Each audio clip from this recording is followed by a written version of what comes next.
Dieu ayant en vue quelque chose de meilleur pour nous, afin qu'il ne parvienne pas sans nous à la perfection, à l'état complet.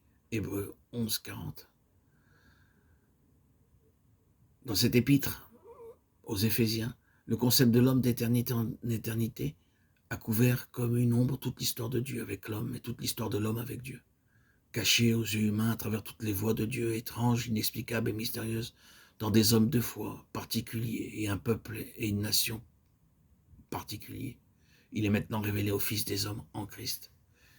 Il est d'une importance considérable de noter que l'épître aux Éphésiens a été envoyé à des églises locales. Bien que l'épître soit une majestueuse présentation d'église dans son entier, mettant en évidence chaque dimension des éternités, des mondes et des âges, et présentant les profonds conseils de Dieu, ce fait a quelques implications très provocatrices et très scrutatrices.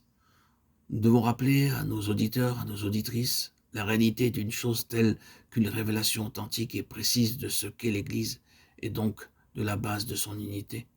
Le fait qu'il y ait un tel souci mondial en ce qui concerne l'unité des chrétiens et une telle activité en relation avec cette unité peut être quelque chose à prendre en considération, et un tel souci devrait nous trouver de plein cœur en sympathie avec cela.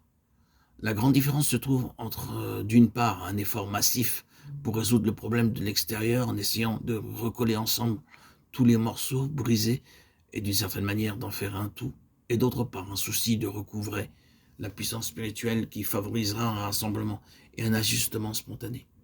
L'un représente le rassemblement et l'assemblage organisé composé comme ceux d'une machine. L'autre est la relation organique spontanée d'une vie corporative. Le premier se disloquera de façon répétée.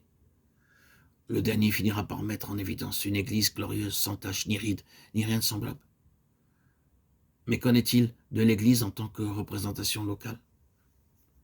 Nous devons nous souvenir que lorsque Paul écrivit cette épître et l'envoya aux églises dans les lieux, il était très bien au courant des tendances ou même des mouvements réels vers la déviation et la rupture dans les églises. Il avait prédit cela quant à Éphèse, lorsqu'il avait quitté les anciens de cette église près du bateau, étant en route pour Jérusalem.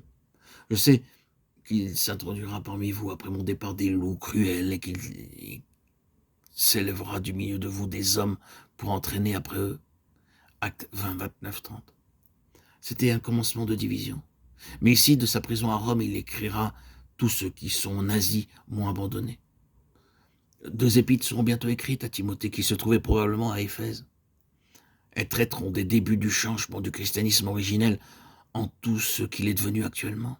Elles étaient destinées à mettre en garde contre les systèmes ecclésiastiques, le cléricalisme, le ritualisme, le système sacramentel qui ont envahi l'Église et ont changé son caractère primitif.